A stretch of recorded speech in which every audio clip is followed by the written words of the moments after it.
ESPN 94.1 FM and AM 930 present The Drive.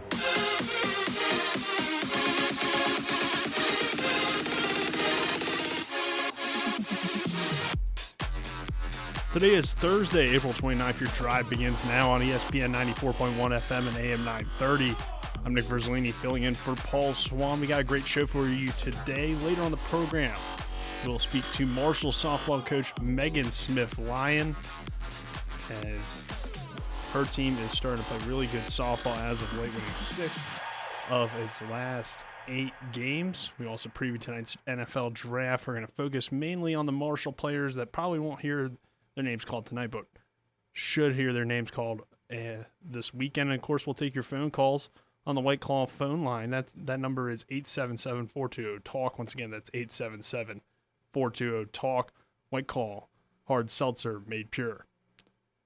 So we'll start today, though, with the big news from earlier today, and it was the the committee's meetings for Marshall Athletics.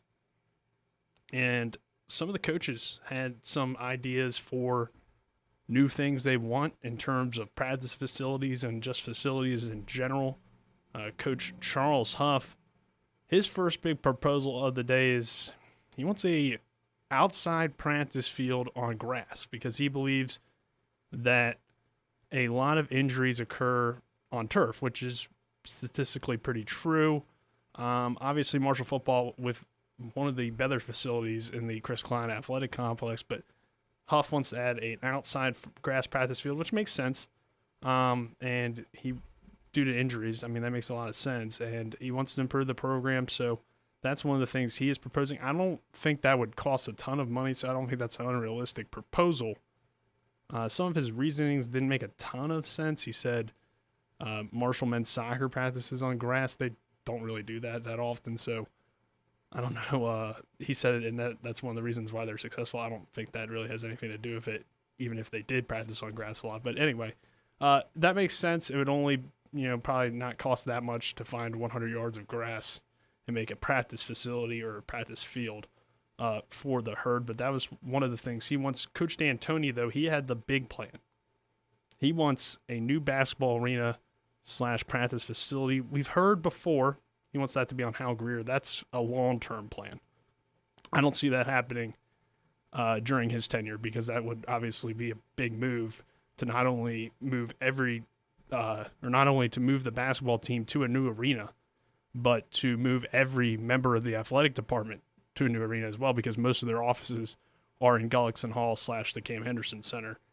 So short-term, he wants renovations done to the Cam Henderson Center, which makes sense. It's an older building. I believe this past season was its 40-year anniversary. So that building's been around a long time, and it makes sense that renovations need to be done. So that makes sense.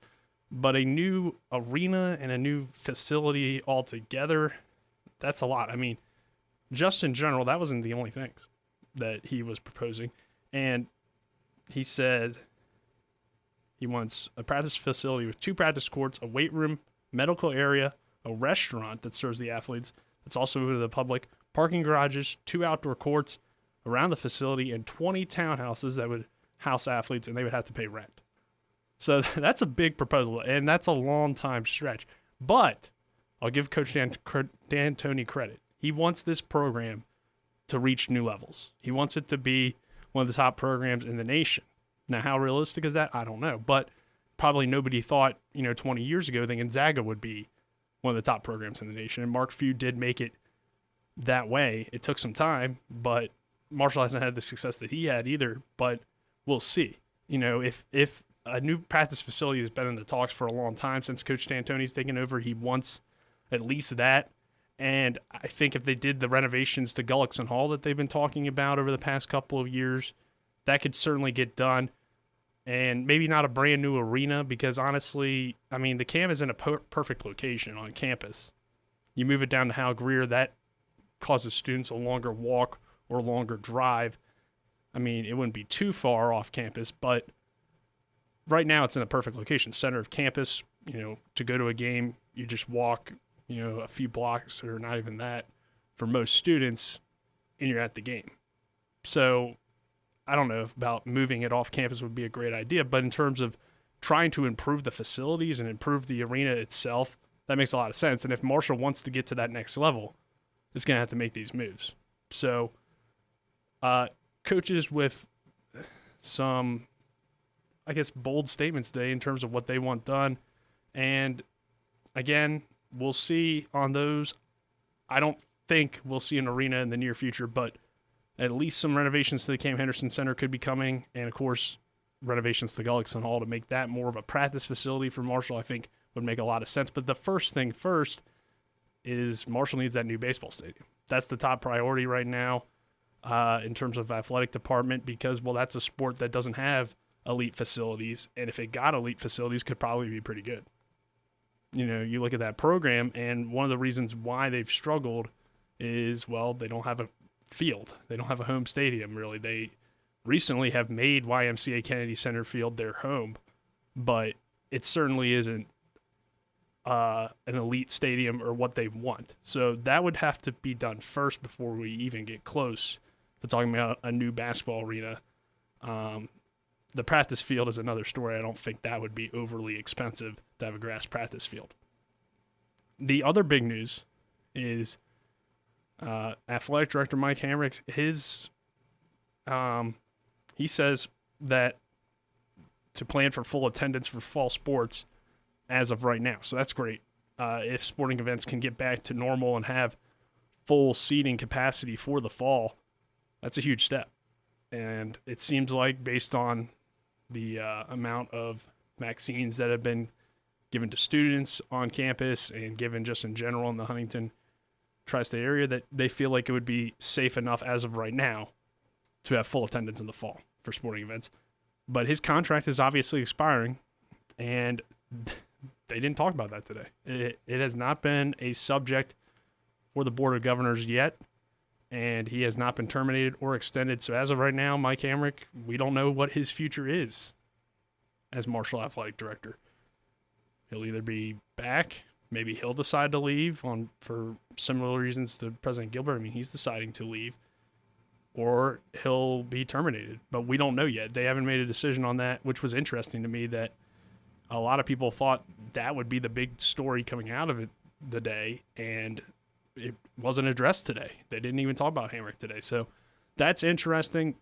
The big story probably is that Coach D'Antoni wants to make improvements to the basketball facilities and Cam Henderson Center as of now, and has goals of an 8,500 seat arena on Hal Greer Boulevard, along with a place for student athletes to live and a brand new practice facility. That, again, probably not happening in the near future, but it's certainly a great goal to have. I think if the basketball program wants to get to the top level, it's going to need those facilities. A program that's been playing really well as of late is Marshall's softball. We'll hear from Coach Megan Smith Lyon on the other side of this break. You're listening to The Drive on ESPN 94.1 FM and AM 930.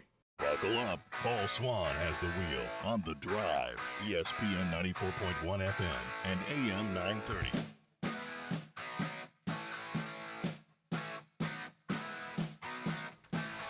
Welcome back to today's edition of The Drive. Nick Verzolini filling in for Paul Swann. We're trying to get a hold of head coach Megan Smith Lyon, but having some issues with that. So we'll fill a little bit of time here, and then I'll try to call her back. But other news today, NFL draft will be tonight. And some Marshall players looking to potentially hear their names, not necessarily tonight, but throughout this week. Josh Ball, the Herd senior offensive tackle, Brendan Knox, Darius Hodge, Jalen McClain, Sabat, and Devontae Beckett are considered the most likely players to get selected. According to NFL.com, Josh Ball projected to go around round 4 or 5. Brendan Knox, round 6 or 7. Darius Hodge, round 6 or 7. McClain Sapp and Devontae Beckett are both projected to go undrafted. It's a little bit interesting that Beckett projected to go undrafted as a linebacker. And I think a lot of that obviously has to do with he's a little bit undersized. But you look at his production in college, and you'd think he'd be considered for the NFL, but that just shows the big difference between college and the NFL. So Beckett not projected to get picked as of now, and we'll see if any of these guys hear their names. I mean, it looks like Josh Ball is pretty much a lock, with him being projected as a round 4 or 5 draft choice. Obviously, the big concern, though, with him would be some off-the-field issues before attending Marshall, so we'll see about him. But in terms of size and talent, I mean, it's all there for Josh Ball. So he's an NFL prospect. Brendan Knox, again, another guy that had a great college career, but may not find himself selected. Again, projected as a 6th or 7th round pick. So, I mean, this is a guy that won Conference USA MVP, had, I think, 2 1,000-yard seasons for the Thundering Herd. So he was a great running back, and we don't know if he will get drafted. But a lot of that has to do with his speed. 40 time was not ideal for him, so that inability to have breakaway speed, I think, is the big concern about Brendan Knox. Darius Hodge, he has a chance. Defensive end, edge pass rusher. Question for him is, again, size, and can he move from having his hand in the dirt to playing outside linebacker? Because that's what people think he might be best suited for at the next level, opposed to where he currently plays with his hand in the dirt, because he's not the biggest guy. He's got good speed. He's got good athleticism. Could he be an outside linebacker? I don't know, because of the coverage. We didn't see a whole lot of his coverage abilities in college. So I think that's the big question mark with him. He has the ability to get after the quarterback. He kind of reminds me a little bit of Hassan Reddick in terms of a little bit undersized for an outside linebacker, defensive end type, but certainly has good speed and good athleticism that he might be able to find a role in the NFL. McLean Sapp, the last guy, a redshirt senior. He has a 5.5 grade according to NFL.com, projected to be undrafted. McLean Sapp was always a solid cornerback for Marshall, but I don't think you ever looked at him as the best cornerback on the team. Could he find a way into the NFL? Maybe on the practice squad, maybe something like that. But certainly played with some NFL caliber players on his team in the past. So we're going to take another quick break. Hopefully on the other side of this break, we'll have head coach Megan Smith Lyon. If not, we'll continue to talk about the draft and some more NFL news. You're listening to The Drive on ESPN 94.1 FM and AM 930. We're taking Paul Swann everywhere. Download or subscribe to The Drive with Paul Swann on Apple Podcasts, Spotify, or wherever you get your podcasts. Welcome back to The Drive. Paul Swann is out today. I'm Nick Verzolini here, your host. And we're now being joined by the Marshall softball coach, Megan Smith Lyon. Coach, your team has won 6 of its last 8 games, playing really good softball right now. What's been the key to the recent success? You know, honestly, I think just kind of getting in a rhythm. You know, we've had so many stops and COVID issues, and it's been definitely a different type of a season where we're not playing as many games, and we've had some interruptions, and you know, it's just hard to get into a rhythm when we have a lot of new players and a lot of young players, and you know, it just takes a little bit. And I think that we're seeing, you know, people getting more comfortable, getting into a rhythm, and I think we're seeing you know, definitely more success now because of that. Yeah, Coach. I mean, I know you've had some players return recently. Sage Pye probably has had the biggest impact recently. What's it been like to have her back in the lineup? I mean, she's swinging a really good bat for you right now. Yeah, absolutely. I mean, offensively, she's a huge threat for us, and you know, had a slower start, but she's definitely, you know, kind of got back to what she normally does, and she's been a big boost. And you know, honestly, too, along with her, Maya Stevenson, you know, had a slow start as well, and has picked it up here lately and been huge for us offensively. Yeah, you mentioned Maya, and obviously, I mean, she's had tremendous success throughout her career. To see her start to turn it around and prove that she is the same player that she's always been, I mean, that's got to be encouraging for you, and certainly helps out the rest of the players in the lineup with her being such a dangerous bat. Absolutely, 100%. I mean, you know, we know what she's capable of, and it's one of those things. Hitters go through some tough times here and there, and with us, like I said, was not quite getting into a rhythm. I think that really played into her start and her slow start. But we have tons of confidence in Maya and knew that it was just a matter of time. And she's definitely turned it around at the right time for us here in conference play. And Coach, obviously, you want those players to be playing well, but with your team, it seems like too that there's not much of a drop off between the starters and the players that typically come off the bench. How much do you think that competition within the team has really helped you guys excel these past couple of seasons? I think it's a huge benefit to have competition at practice and a lot of good players and good depth, and that's something that is a positive for us and is a huge asset to our team this year. I mean, we went down to Florida International and we played a ton of players. A lot of people got opportunities. A lot of people stepped in and did some big things, whether it was offensive or defensive. We've got a lot of names we can put down the lineup card that are going to come through for us and help us be successful, and it's definitely a huge benefit for us. How challenging, I guess, is it as a coach then to decide, okay, should we throw this person in this situation, or what situation best fits each player, because you have so much talent on your roster and you want to get them opportunities, but you also are trying to win the game and trying to figure out, I guess, which situation's best for those players. How challenging has that been with all the talent you've acquired on this roster? Yeah, it's having so much talent is an awesome thing as a coach, but it also adds a layer of stress, and it's definitely a lot tougher when you're making decisions and putting together lineups. There's so many people that we call on that we have confidence in. But what we've really tried to do is learn the strengths of each player and use them to the best of their ability to where their strengths really shine and help our team be successful. We've done a lot of manipulation in the lineup for certain people to be hitting and certain people to be on defense at certain crucial times in the game.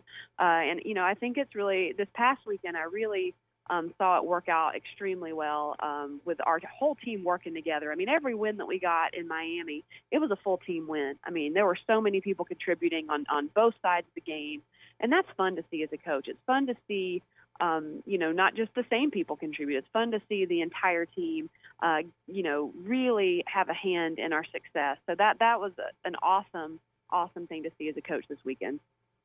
These past two series against the Florida schools, they've been very competitive, but your team's been able to prevail in 6 of the last 8 games.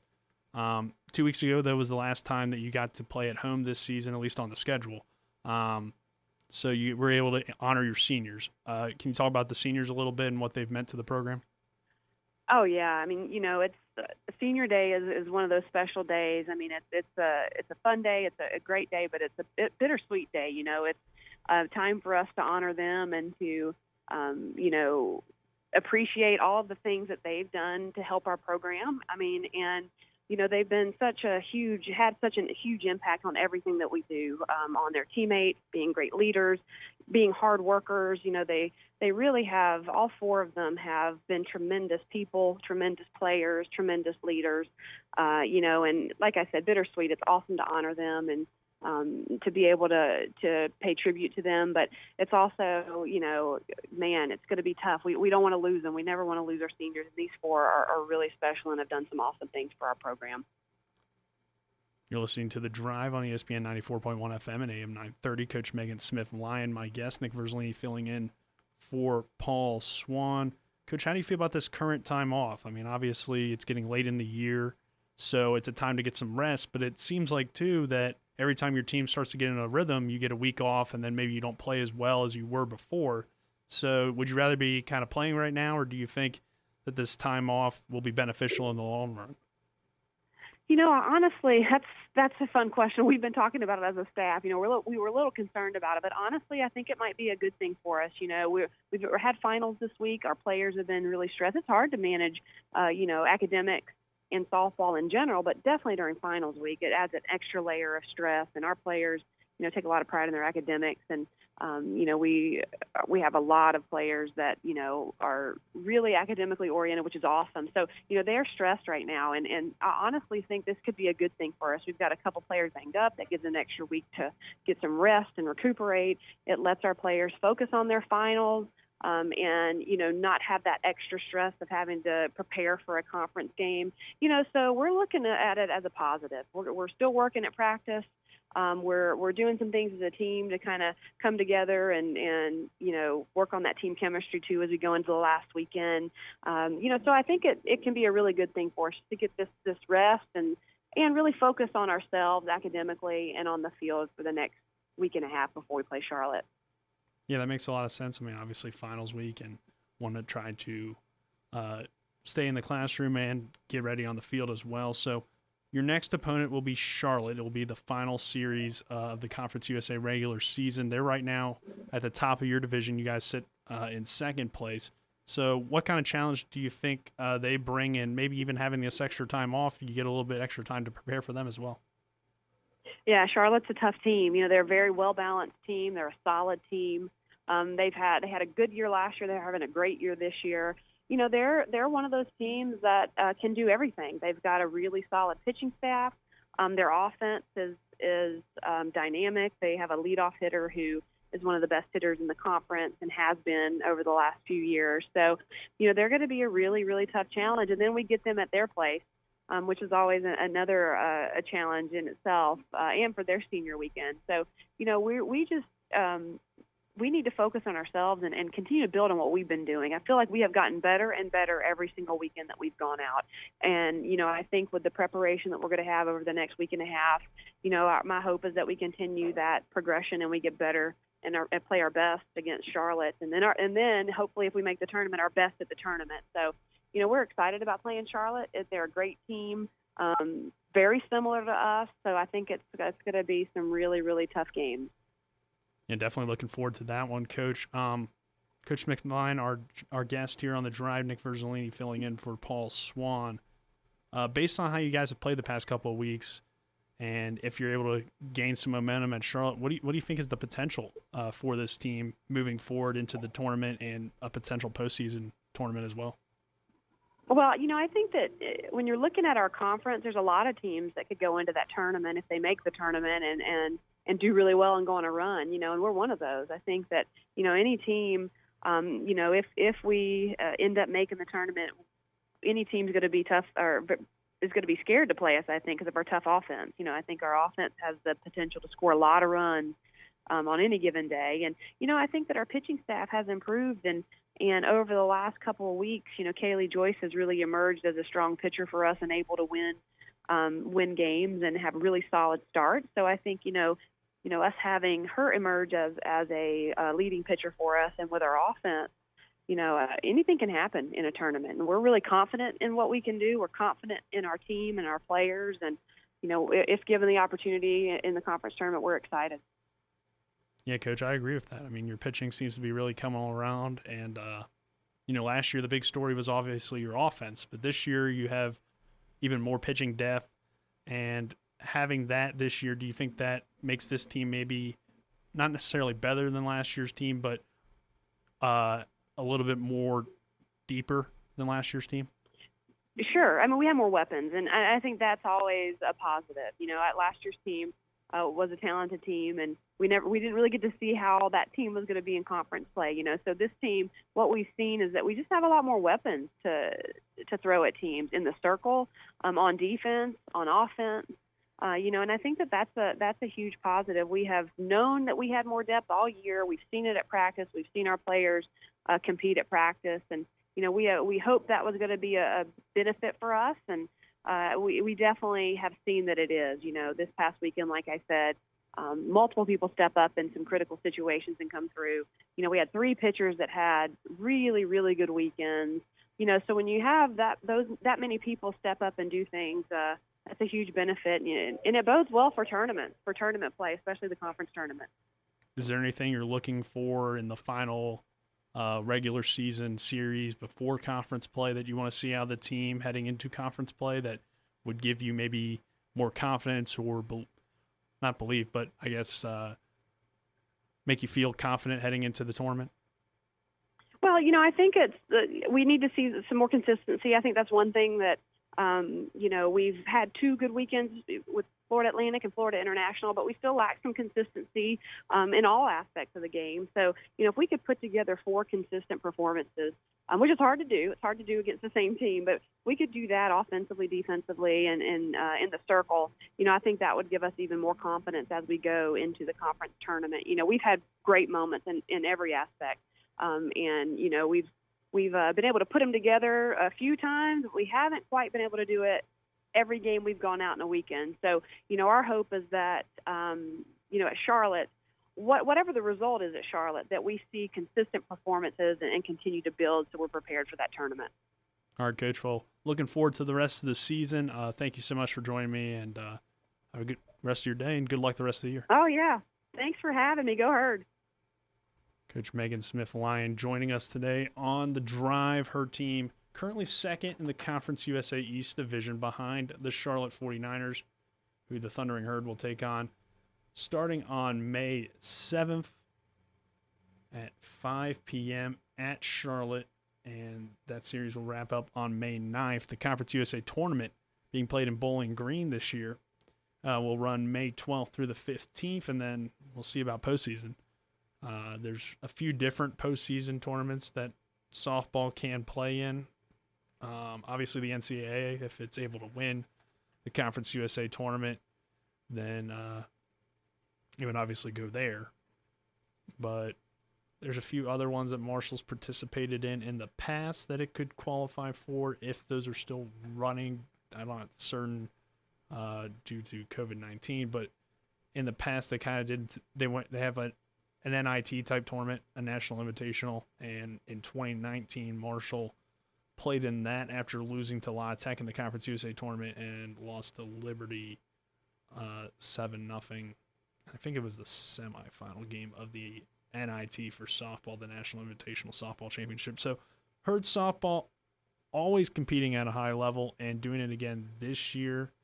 For the remainder of the year, you can follow the Herd on WMEL 88.1 FM. The student radio station will have all the games throughout the remaining part of the season. So if you're keeping up with Herd softball, you can listen to them there and follow out throughout the remainder of the season. Obviously, Conference USA TV will have some of those games as well for you. But if you're looking for something to tune in, that's a good place to start. So we come back, we'll head into our next segment. We'll go back, we'll talk a little bit about some NFL news and maybe update you a little bit on high school basketball in the Mountain State. You're listening to The Drive on ESPN 94.1 FM and AM 930.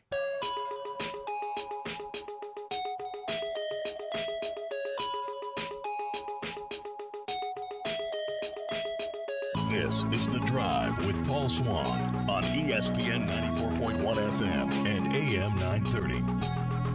Welcome back to The Drive here on ESPN 94.1 FM and AM 930. I'm Nick Verzolini filling in for Paul Swann today. You missed it earlier on the program. We had head coach Megan Smith Lyon of the Marshall softball team.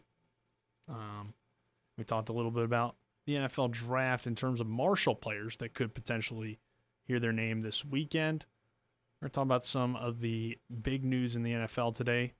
A couple hours ago, it was announced that Aaron Rodgers wants out of Green Bay. He is unhappy with the Packers and appears to want out. I mean, this has kind of been going around for a while now. Obviously, Rodgers, has been with the team and feels unhappy with just how he's been treated. I believe he wanted a guaranteed contract a few seasons ago. Didn't get it.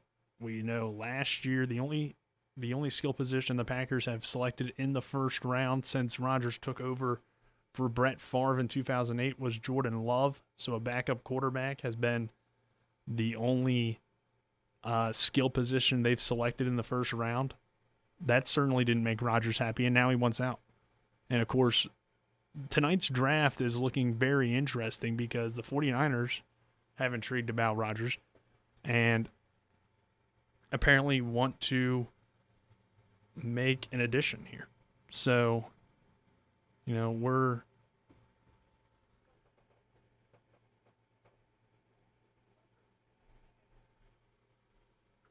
looking at that because they're trying to make a move. The 49ers are trying to get a quarterback. So, there's been talks about Rodgers going there because obviously he's a West Coast guy from California. They're trying to maybe make an addition here. So, we're going to go to the White Claw phone line. Got somebody on the line here. Oh, they dropped the call, so never mind. We're going to go to the White Claw phone line, but now we're not. Maybe they'll call back. I don't know. They're calling back, it looks like.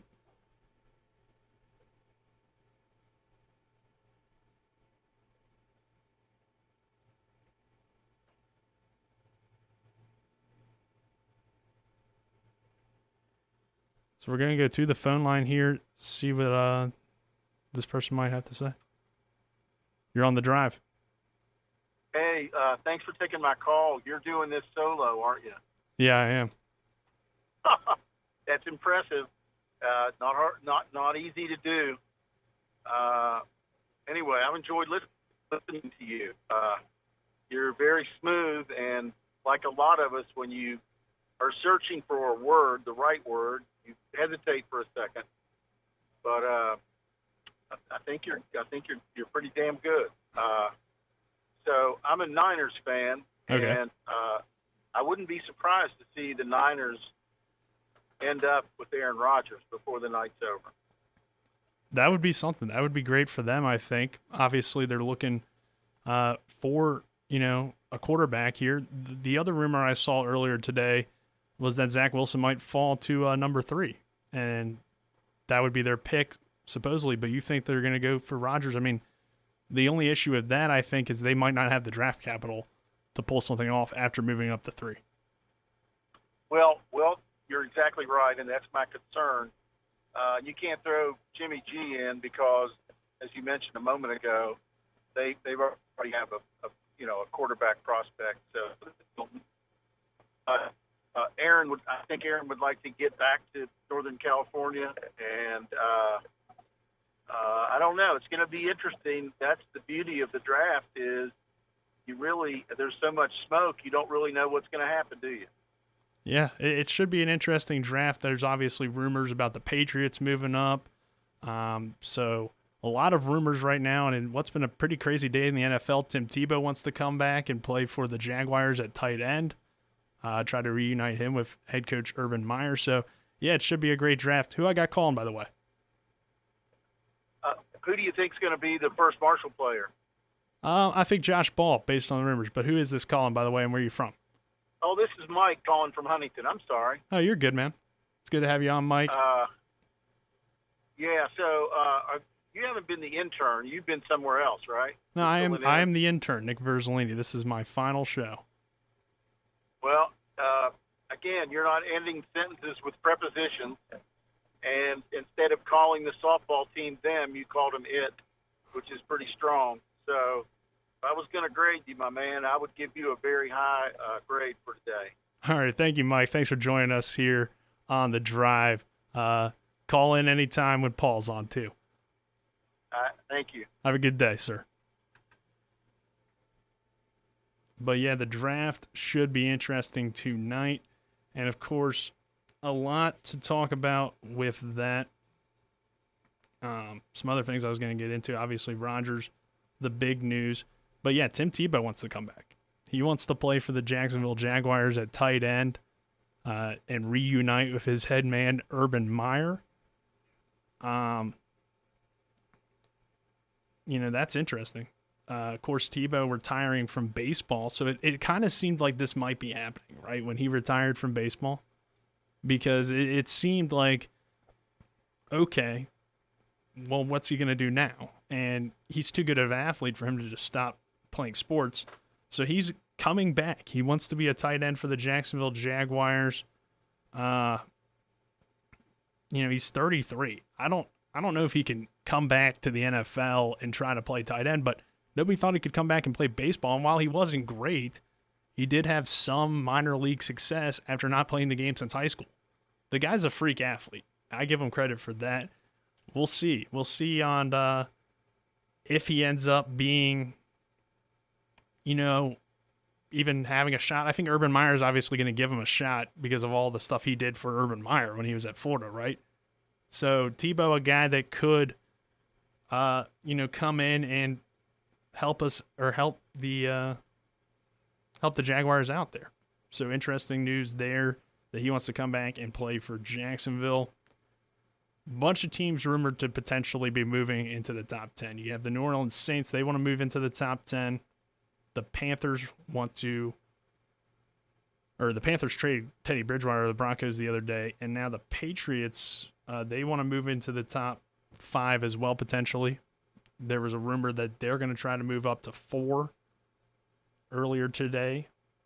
So we'll see. And, of course, Julio Jones, he's on the trade block. So there's a lot of guys out there right now that could be moving, and it's interesting. It's a lot of interesting stuff to look at here today, and we'll move on now to the NBA because I think I've pretty much covered everything with the draft. I mean, the draft is going to be crazy tonight on ESPN, NFL Network, and, of course, it should be very exciting. But as we look at the NBA right now, we're in like the final 10 games of the regular season. So, these playoff pushes are coming down to the wire. We have the play-in game this year. So 7 through 10 are going to play in for the last 2 spots in the playoffs. So in the East right now, the 7th seed is the defending Eastern Conference champions, the Miami Heat. They trail Boston they're tied with Boston at 33-30, but record in the conference, I think, is the difference maker there. The Celtics have one more win than the Heat do in the East. Then you have the Hornets and LaMelo Ball. I mean, they're an exciting team. A lot of people are interested with Charlotte. They're 30-32 on the year. They're the 8th seed right now. Pacers follow them as the 9, and then the Washington Wizards are the 10 right now in the East. So the East, it's looking interesting. It looks like it's going to come down to the wire. The Wizards, though, are the hot team right now. They've won 9 of their last 10, beat the Los Angeles Lakers last night, I believe it was, and they're an interesting team there that in a normal year would not have a shot at the playoffs most likely because they are almost 5 games back. They're 4.5 games back of the Heat, so they most likely would not have a shot as the 10th seed right now. But since there's 10 less games this season, they're going to have a shot. And they're a dangerous team with Westbrook, Beal, obviously in the backcourt. But overall, I mean, that play-in tournament's going to be interesting, especially if Miami or Boston ends up there, because those 2 teams were projected to finish toward the top of the East. You have Brooklyn there as the 1 seed, followed by the 76ers. Those 2 teams are locked in for the playoffs. But whoever gets those 7 and 8 seeds could be a dangerous team and obviously had to earn it. So they could be playing really good basketball heading into the playoffs and maybe make a run. In the West, Utah, of all teams, is the 1 seed right now. Phoenix is following them at the 2. Nobody expected that, really. The Lakers are the 5 because of their injuries that they've had, and everybody expects them to be great. But you look at who's fighting for playoff positioning: Portland, Memphis, San Antonio, Golden State. You have 2 of the best players in the NBA in those playoff games, in those play-in games, with Damian Lillard and Stephen Curry. So you have 2 of the top players in the league fighting for playoff positioning. It's going to be exciting. It's going to be a great final run here toward the playoffs. Portland sits there at 34-28. They are just a half game back of the Dallas Mavericks, so Luka Doncic is potentially going to have to play in. And the Lakers are only 2 games ahead there at 36-26 from potentially being a play-in team all of a sudden. Now, I don't think they'll end up being that. I think LeBron James will come back and solidify their spot. But the West and the East here with play-in games are looking interesting. It looks like the playoff push is going to be very intriguing in both conferences. Steph Curry was on that ridiculous streak just a few weeks ago. He's cooled off a little bit since then, but obviously if he's in a play-in game scenario, you got to like the Warriors shot to make a run. You look at the Spurs, the Grizzlies, and the Trailblazers, and they're all interesting teams. John Morant's one of the more exciting players in the league. The Spurs always seem to be there with Greg Popovich, even if they don't have the most talent in the world. The Spurs are always in the running, right? So, yeah, it should be an exciting run here in the Western Conference and in the Eastern Conference. I'm looking forward to these final 10 games or so of the regular season because, again, it's a 72-game season opposed to the normal 82, setting up these play-in games and setting up a lot of different scenarios for those teams. And, of course, this year, too, there's a big debate on who's going to be MVP because in a normal year, it'd probably be decided by now, right? But this year, it seems like there's been an MVP of each part of the season. The first half, early on, it looked like LeBron James. He got hurt, so he kind of eliminated himself there. For a while, it looked like Steph Curry. And then it didn't look like Curry, and then it looked like him again. James Harden's been in the running. I don't think he's going to win it based on his recent injuries. And Joel Embiid seems to maybe be the guy, but you could go Curry if the Warriors make the playoffs. I think you could go Doncic to an extent. I mean, there's a lot of guys out there. You could even maybe make an argument for a guy like Donovan Mitchell, who's led the Utah Jazz to the 1 seed in the West, and nobody saw that coming. Jokic has a chance, and he's been a guy that's been in the running, but I think it's going to be Joel Embiid. The 76ers are the 2 seed in the East. They might finish as the 1. They have the 5th best record in the NBA right now.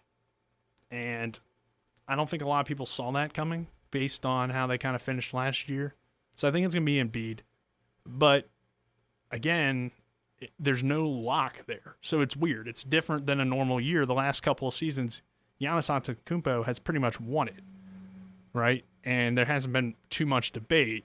In the past, we've had Harden versus Curry, but again, it was down to like 2 guys. This year, you have like 4 or 5 candidates, so you could legitimately see winning MVP. So it's a different race than normal, and these final 10 games could help decide it because we might have recency bias here. We could see a situation where a guy like Stephen Curry just goes on another tear here toward the end of the year, and you're like, wow, he was really impressive these last few months, and the Warriors make the playoffs or whatever ends up happening with that, and maybe he ends up winning the MVP. You could certainly make that argument because this is his first year where there's no KD. Klay Thompson got hurt, so there's no Klay. Draymond Green's there, but Draymond Green isn't really a scorer. He's a great facilitator. He can make plays, but is he somebody that you're going to say, let's go to Draymond Green? And you're not going to say that. You could say that about Klay Thompson and Kevin Durant. So I think Curry's got a good chance, but he's going to need a big run here toward the end. And again, we talked about teams like the Wizards, who are on a hot streak right now. Russell Westbrook's been ridiculous. I don't think he's going to be in the MVP conversation. But again, maybe he could be. I don't think so, though. I think it's going to come down to Embiid, Jokic, and Curry. That'd be my top 3 right now. We'll see how that finishes out. Of course, this weekend, we got to get into it here a little bit. Marshall men's soccer will be in action. The Thundering Herd will play for its first-round game against Fordham. And, of course, Marshall 9-2-2 on the year. The Fordham Rams will be their opponent in the first round of the NCAA tournament. Fordham, the 23rd ranked team in the country right now. This should be a great game. Marshall obviously playing in the NCAA tournament back-to-back years. And Coach Chris Grassi and his team looking to try to, improve on what it did last year in the tournament. Obviously had the big win over West Virginia and then fell in the next round to, I think Washington was the number 1 seeder. They were toward the top. They were a really good team. So Marshall number 10 heading in. Should be a great game this weekend. Hey, thanks for joining me today on The Drive. Big thanks to Megan Smith Lyon, head coach of the Marshall softball team, for coming in today as well. It was great talking to her. So a lot to look forward to in Marshall athletics, a lot to look forward to at the NFL draft tonight. And Paul should be back tomorrow. This was my final show, so I've enjoyed the run here at ESPN 94.1 FM and AM 930. Interning with this show and everything I've done around the station's been a lot of fun working here as an intern. So I'm Nick Verzolini. Thanks for joining me, and have a good rest of your day.